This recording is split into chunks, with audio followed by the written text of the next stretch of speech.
1963, and the smoke is clearing in the wake of the Revolutionary War.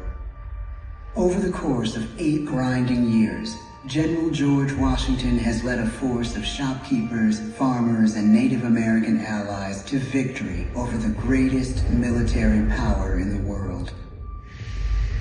A new nation has been born, independent and free.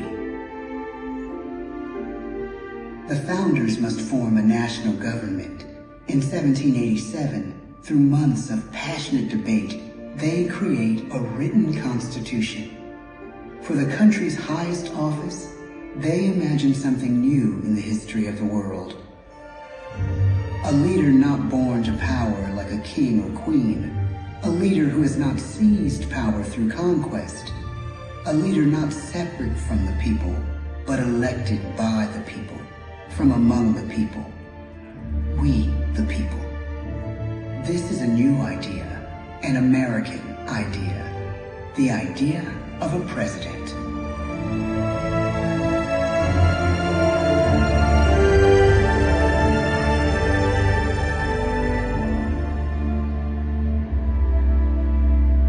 The people don't know exactly what a president will be, but there is little doubt who it will be. George Washington's stature and bearing have marked him as a leader. His integrity has made him a great one. Washington knows that many generals who have led successful revolutions make themselves dictators or kings. Instead, he steps down from power and retires to his home, Mount Vernon. The world takes note, and George Washington becomes the symbol of American ideals. In the first presidential election, it's Washington by a landslide. The only doubt seems to be his own. He writes, "Integrity and firmness is all I can promise. Integrity and firmness is exactly what we need."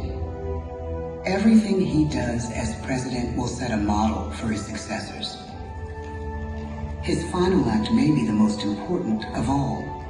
After 2 terms, with no term limit in the Constitution and amid overwhelming support to stay in office, he steps down once again and hands power back to the people.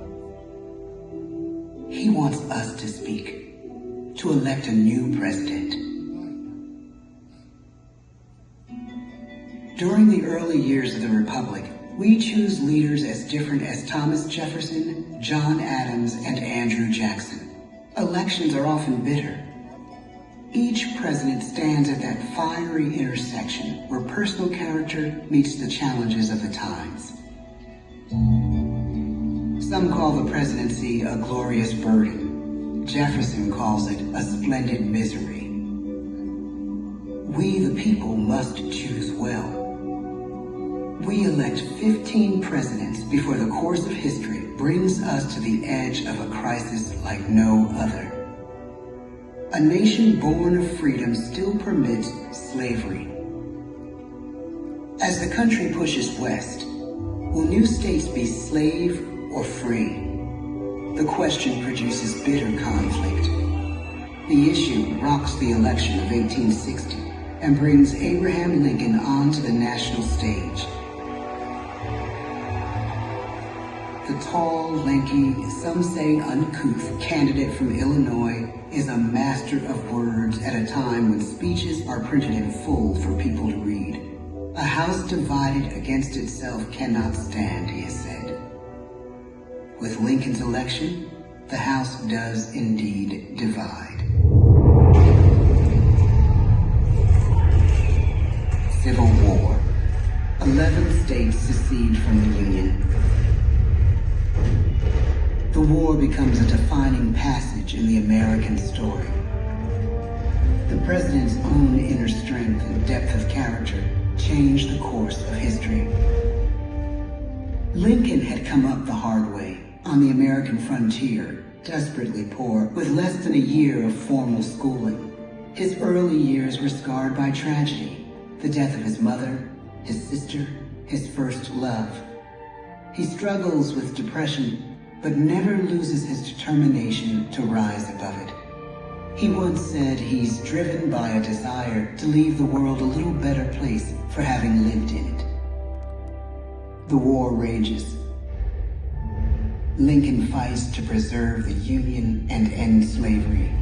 Neither is a sure thing. At Gettysburg, Pennsylvania, 6 months after one of the bloodiest battles of the war, the president dedicates a cemetery to the thousands of soldiers who died there, in words we can never forget.